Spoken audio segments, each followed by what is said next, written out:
আসসালামু আলাইকুম।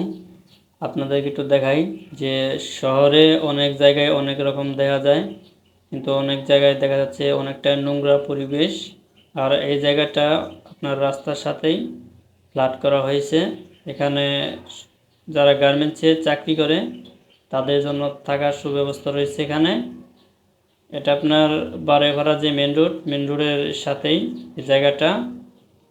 আর এই জায়গাটা দেখতে অনেকটাই সৌন্দর্য, যে এখানে কোনো দেখতে যায় অনেক আবর্জনা, কিন্তু আসলে এগুলা আবর্জনা তেমন নয়, এগুলা পানির কালার এরকম। আর এই যে সামনে যে দেখতে পাচ্ছেন এখানে ফ্ল্যাট বাসা করা হয়েছে। আর যদি আপনি আমার চ্যানেল নতুন থাকেন অবশ্যই চ্যানেলটি সাবস্ক্রাইব করে রাখবেন নতুন ভিডিও নোটিফিকেশন পেতে। OnePlus 99 TV YouTube channel. সকলে ভালো থাকবেন, সুস্থ থাকবেন এবং নেক্সট ভিডিও দেখার জন্য সকলকেই অনুরোধ OnePlus 99 টিভি ইউটিউব চ্যানেল।